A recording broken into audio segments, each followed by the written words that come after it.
श्री कृष्ण गोविंद हरे मुरारी, हे नाथ नारायण वासुदेव। स्वागत है सभी दर्शक साथियों का आपके अपने YouTube चैनल रामकृष्ण जी शिवम स्टूडियो में। सभी दर्शक साथियों का हार्दिक अभिनंदन। जय श्री राधे कृष्णा। और मैं रामकृष्ण शास्त्री आगरा से आप लोगों के बीच में धार्मिक कथा, व्रत कथा एवं अन्य जानकारियां लेकर के प्रतिदिन आता रहता हूं। तो आज भी बहुत ही महत्वपूर्ण जानकारी लेकर के आए हैं आपके बीच में कि पौष मास पूर्णिमा कब है, शुभ मुहूर्त क्या है, धार्मिक महत्व क्या है, कब से कब तक पूर्णिमा तिथि रहेगी, किस तिथि में हमें व्रत रखना चाहिए, पूजा विधि क्या है, व्रत कथा क्या है, और इस पूर्णिमा का महत्व, विशेष महत्व क्या है। क्योंकि इस पूर्णिमा के साथ ही साथ महाकुंभ प्रयागराज में प्रारंभ हो रहा है, तो उसका भी बहुत महत्वपूर्ण महत्व है। और इस दिन चंद्रदेव के दिन यानी सोमवार के दिन पूर्णिमा पड़ने वाली है, उसका भी विशेष महत्व है। और इस पर हमें पूर्णिमा पर क्या उपाय करना चाहिए, कुछ पूर्णिमा के उपाय हैं, ये संपूर्ण जानकारी इस वीडियो में हम देने वाले हैं। तो इस वीडियो को स्किप न करें और आपसे निवेदन है वीडियो पूरा देखें। निवेदन इतना और करना चाहेंगे कि अभी तक आपने चैनल को सब्सक्राइब नहीं किया हो तो प्लीज़ चैनल को जरूर सब्सक्राइब करें, बेल को प्रेस करके रखें जिससे नोटिफिकेशन सबसे पहले आपको प्राप्त हो। चलिए ज़्यादा समय नहीं लेते हुए संपूर्ण जानकारी इस वीडियो में देंगे। इस वीडियो को देखने के बाद दूसरे वीडियो देखने की आवश्यकता नहीं पड़ेगी। चलिए बात करते हैं पौष पूर्णिमा में महाकुंभ स्नान पर्व की श्रृंखला का शुभारंभ कैसे होगा। तो ये जानकारी आपको बताना चाहेंगे कि 13 जनवरी दिन सोमवार को पूर्णिमा का दिन रहेगा। इसमें स्नान व्रत करना। पौष पूर्णिमा में तीर्थराज प्रयागराज में महाकुंभ 2025 का आगाज एवं कुंभ स्नानों पर्वों की श्रृंखला का शुभारंभ होगा। इसकी पूर्णता यानी समापन यानी महाशिवरात्रि 26 फरवरी को होगी। आइए जानते हैं महाकुंभ कैसे प्रारंभ, कब से प्रारंभ होगा। तो पौष पूर्णिमा इस बार सोमवार को पड़ने वाली है, जो बेहद खास है। और सोमवार चंद्र ग्रह का दिन है, चंद्रदेव का दिन है। तो चंद्रमा पूर्णिमा तिथि को अपनी सभी कलाओं से युक्त होकर के सोम तत्व का जल में सृजन करेगा महाकुंभ। 2025 का इसी तिथि से शुभारंभ है और पौष पूर्णिमा का विशेष महत्व शास्त्रों में वर्णित है। इस दिन से माघ मास के पवित्र स्नान का शुभारंभ होता है और 12 साल बाद महाकुंभ का प्रारंभ प्रयागराज में इस तिथि से हो रहा है। महाकुंभ में दूर दराज से आए हुए अधिकांश श्रद्धालु माघ मास में पौष पूर्णिमा के संगम तट पर निवास कर 1 महीने का कल्पवास व्रत प्रारंभ करेंगे। और धर्मशास्त्रों में पौष पूर्णिमा की जो स्नान दान का महत्व, विशेष महत्व है। जो व्यक्ति पूरे माघ मास के लिए स्नान का व्रत धारण करते हैं वह अपने स्नान का आरंभ पौष पूर्णिमा से शुरू होकर माघ पूर्णिमा को समापन करते हैं। इस दिन स्नान के पश्चात मधुसूदन भगवान की पूजा आराधना करें और उन्हें प्रसन्न करने का प्रयत्न किया जाता है, जिससे मधुसूदन की कृपा से मृत्युपरांत भक्त को स्वर्ग में स्थान मिल सके। ऐसी धार्मिक मान्यता है। और इस दिन सूर्योदय के पूर्व स्नान आदि करके भगवान मधुसूदन की पूजा आराधना करना एवं उनके पश्चात ब्राह्मणों को भोजन कराना, दान देना शुभ कल्याणकारी माना जाता है। इस दिन सायंकाल सत्यनारायण भगवान की कथा भी होती है। हमारे चैनल पर आपको मिल जाएगी सत्यनारायण भगवान की कथा, वहाँ से श्रवण करें। धर्मशास्त्रों के अनुसार जो इस स्नान को करता है वह दिव्य विमानों में बैठ करके विहार करने के लिए योग्य हो जाता है। इस स्नान का पुण्य अर्जित करने वाले पुण्यात्मा स्वर्ग में वास करते हैं, ऐसा हिंदू धर्म ग्रंथों में वर्णित है। संगम के पवित्र जल से प्राणदायिनी शक्ति विद्यमान है और पौष पूर्णिमा के शुभ अवसर पर ग्रह नक्षत्रों की विशेष तिथि, चंद्र आदि ग्रहों के माध्यम से अमृत वर्षा का स्नान आदि करने वालों को निरोगी काया सहित पुण्य लाभ प्रदान करती है। 100,000 गायों का दान करने का जो फल होता है उससे अधिक पुण्य फल तीर्थराज प्रयाग में महाकुंभ के दौरान माघ मास में 30 दिन स्नान करने का होता है। और माघ मास में स्नान, दान, उपवास, भगवान माधव की पूजा अत्यंत फलदायी बताई गई है। चलिए अब जान लेते हैं पूर्णिमा तिथि का शुभ मुहूर्त कब है। पंचांग के अनुसार पौष माह शुक्ल पूर्णिमा तिथि का आरंभ 13 जनवरी 2025 को सुबह 5:03 से हो रहा है। दिन सोमवार है और अगले दिन 14 जनवरी 2025 को सुबह 3:56 पर समापन हो रहा है। ऐसे में उदया तिथि के अनुसार 13 जनवरी 2025 को पौष पूर्णिमा मनाई जाएगी। पौष पूर्णिमा के दिन रवि योग का निर्माण हो रहा है। और पौष पूर्णिमा 2025 का शुभ मुहूर्त कौन सा है? ब्रह्म मुहूर्त रहेगा 5:27 से सुबह 5:27 से 6:21 तक। और प्रातः संध्या का समय 5:54 से सुबह 7:15 तक सुबह। अभिजित मुहूर्त दोपहर 12:09 से 12:51 तक रहेगा। और गोधूली मुहूर्त 5:42 शाम को 6:09 शाम तक रहेगा। रवि योग रहेगा 7:15 सुबह से लेकर के 10:38 तक। विजय मुहूर्त रहेगा 2:15 दोपहर से 2:57 दोपहर तक। पौष पूर्णिमा 2025 में अशुभ मुहूर्त हैं जो राहु काल है, भद्रा है। इसमें हमें ये स्नान, दान इत्यादि नहीं करना चाहिए। राहु काल रहेगा 8:38 सुबह से लेकर के 9:53 तक। भद्रा रहेगी 7:15 सुबह 7:15 से 4:26 PM तक। पौष पूर्णिमा का धार्मिक महत्व। इस दिन काशी, प्रयागराज, हरिद्वार में शाही स्नान किया जाता है। इस दिन सूर्यदेव को जल अर्घ देने की परंपरा है। और मान्यताओं के अनुसार पौष पूर्णिमा के दिन सूर्य और चंद्रमा दोनों की पूजा करने से जीवन की समस्त बाधाएं दूर होती हैं और मनोवांछित फलों की प्राप्ति होती है। इस पौष पूर्णिमा के दिन प्रयागराज में महाकुंभ मेला का आरंभ हो रहा है। इस दिन से इसका महत्व और भी बढ़ गया है।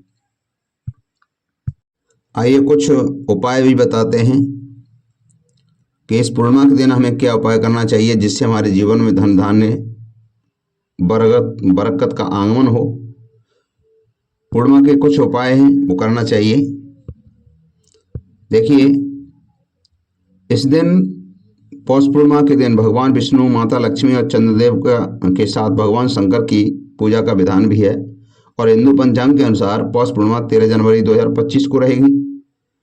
मान्यता है पौष पूर्णिमा के दिन व्रत कुछ उपाय करने से माँ लक्ष्मी प्रसन्न होती है और लक्ष्मी माँ की कृपा से पौष पूर्णिमा के दिन कौन कौन से उपाय करने चाहिए। नंबर 1, ज्योतिष शास्त्र के अनुसार पौष पूर्णिमा के दिन माँ लक्ष्मी को खीर का भोग लगाना चाहिए। मान्यता है कि माँ लक्ष्मी को खीर का भोग लगाने से जीवन में सुख संपदा का आगमन होता है और माँ लक्ष्मी का घर पर स्थायी वास होता है।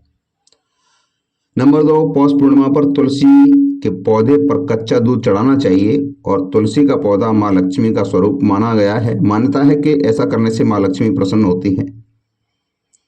नंबर 3, पूजा के समय माँ लक्ष्मी को कौड़ियाँ अर्पित करनी चाहिए और बाद में उन्हें धन रखने के स्थान पर रखना चाहिए। मान्यता है ऐसा करने से माँ लक्ष्मी प्रसन्न होती हैं। नंबर 4 की बात है, पूर्णिमा के दिन गरीब और जरूरतमंद व्यक्ति की मदद करने से माँ लक्ष्मी प्रसन्न होती हैं। 5वां, ज्योतिष शास्त्र के अनुसार पूर्णिमा के दिन पीपल के वृक्ष पर माँ लक्ष्मी का आगमन होता है और इस दिन सुबह उठकर के पीपल के पेड़ के सामने कुछ मीठा रखकर जल अर्पित करना चाहिए। मान्यता है कि ऐसा करने से माँ लक्ष्मी प्रसन्न होती है। पूर्णिमा के दिन चावल का दान अत्यंत शुभ माना गया है। चावल का संबंध चंद्रमा से माना गया है। मान्यता है कि इस दिन चावल या किसी भी सफेद चीज का दान करने से जन्म कुंडली में चंद्रमा की स्थिति मजबूत होती है और माँ लक्ष्मी की कृपा प्राप्त होती है। पूर्णिमा तिथि की पूजा विधि क्या है? पौष पूर्णिमा की पूजा विधि क्या है? तो पौष पूर्णिमा के दिन ब्रह्म मुहूर्त में उठकर के किसी पवित्र नदी में स्नान करें और नदी में स्नान नहीं कर सकते हैं तो घर पर ही गंगाजल डाल करके स्नान आदि स्वच्छ वस्त्र करके एक लकड़ी की चौकी पर एक पाटे पर लाल कपड़ा बिछा करके गंगाजल से शुद्ध कर फिर चौकी के ऊपर माँ लक्ष्मी की प्रतिमा स्थापित की जाए और लाल रंग की चुनरी पहनाएं और उसके बाद लाल फूल, इत्र, नैवेद्य, धूप, दीप, सुपारी से माँ लक्ष्मी का विधिवत पूजन करें। इसके बाद माँ लक्ष्मी के समक्ष लक्ष्मी चालीसा का पाठ करें।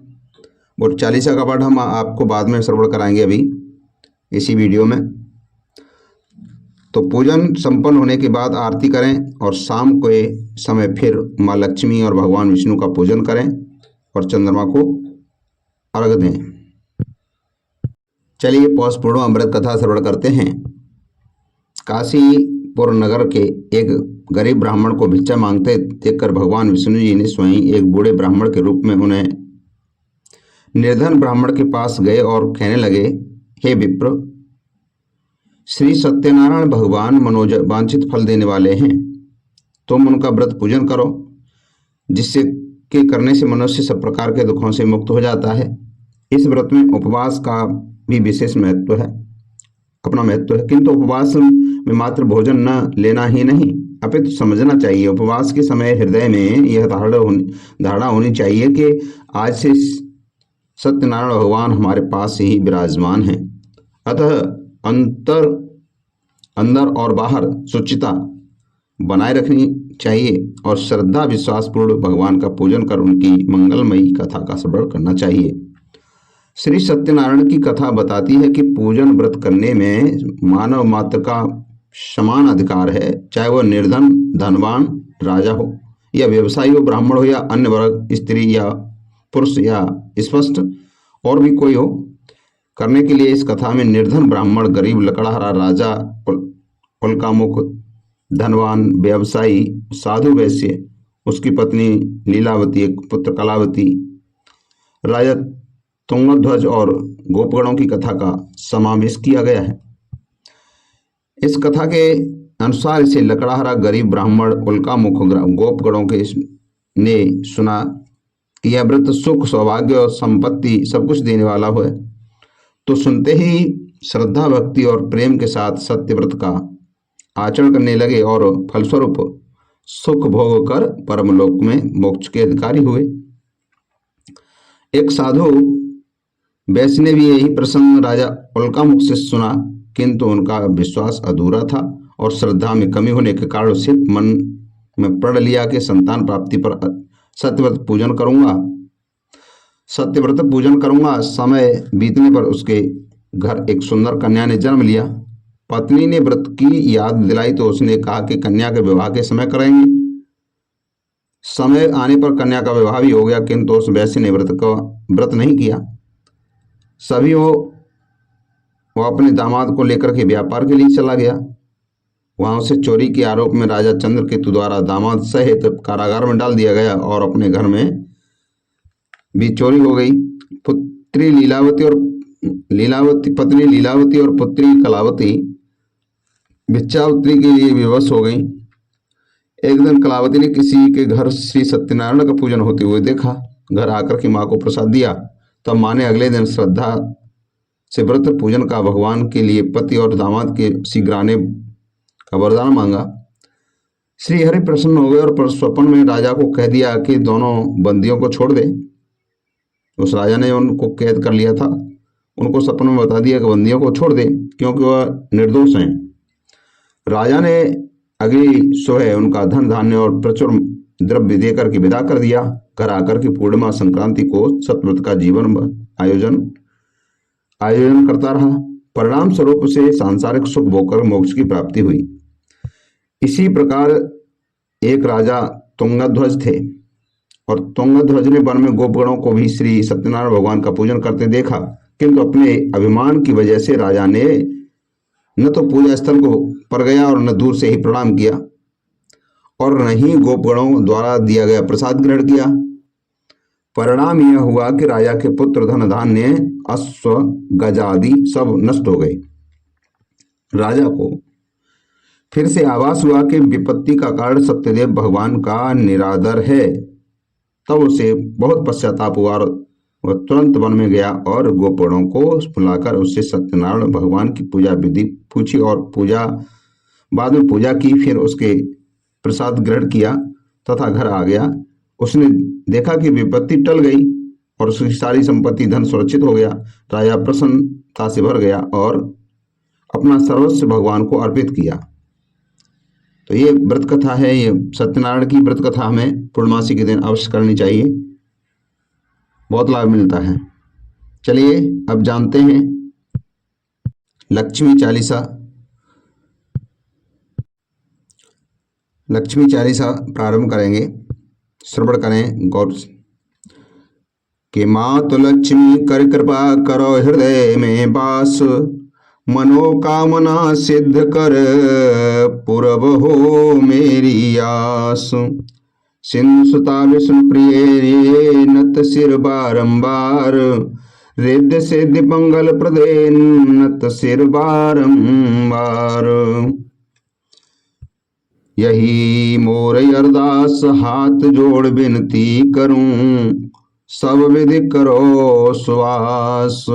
जय जननी जगदम्बिका, सिंधु सुता में सुमिरूं तो ही ज्ञान बुद्धि विद्या दो मोही। तुम समान नहीं कोई उपकारी, सब विधि पूरब हूँ आस हमारी।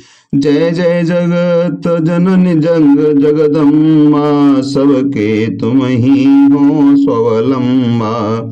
तुम ही हो घट घट के वासी, विनती यही हमारी खासी। जग जननी जय सिंधु कुमारी, दीनन की तुम हो हितकारी। बिनवो नित्य तुम ही महारानी, करो कृपा जग जननी भवानी। के विदे स्तुति करो तिहारी, सुधि लीजे अपराध विसारी। कृपा दृष्टि चित भो मम योरी, जगत जननी विनती सुन मोरी। ज्ञान बुद्धि जय सुख की दाता, संकट हरो हमारी माता। क्षीर सिंधु जब विष्णु मथायो, 14 रतन सिंधु में पायो। 14 रतन में तुम सुख राशि, सेवा कियो प्रभु ही बिनो दासी। जब जब जन्म जहाँ प्रभु लीहा, रूप बदलतः सेवा की हाँ। स्वयं विष्णु जब नर तनु धारा, लीहूं अवधपुरी अवतारा। तब तुम प्रकट जनकपुर माही, सेवा की और हृदय पुल काही। अपनायो तुहे अंतर्यामी, विश्व विदित त्रिभुवन की स्वामी। तुम सब प्रबल शक्ति नहीं आनी, कहाँ तक कह महिमा कहो बखानी। मन कम वचन करे शिवकाई, मन इच्छित वांछित फल पाई। तज छल कपट और चतुराई, पूजें विविध भांति मन लाई। और हाल में कहो बुझाई, जो यह पाठ करे मन लाई। ताको कोई कष्ट नहीं होई, मन इच्छित फल पावे फल सोई। त्राहि त्राहि जय सुख निवारिणी, त्रिविध ताप भवबंधन हारिणी। जो यह 40 पढ़े और पढ़ावे, उसे ध्यान अकर सुनावे। ताको कोई न रोग सतावे, पुत्र आदि धन संपत्ति पावे। पुत्रहीन और संपत्तिहीना, अंधा बधिर कोड़ी अति दीना। विप्र बुलाए के पाठ करावे, शंका दिल में कभी न लावे। पाठ करावे दिन 40, तापर कृपा करे गौरीसा। सुख संपत्ति बहुत सी पावे, कमी नहीं काहू की आवे। 12 मास करे जो पूजा, तेहे समधन्य और नहीं दूजा। प्रतिदिन पाठ करे मन माही, उन पर कोई जग में नाही। प्रतिदिन पाठ करे मन माही, उन समय कोई जग में नाही। बहुविध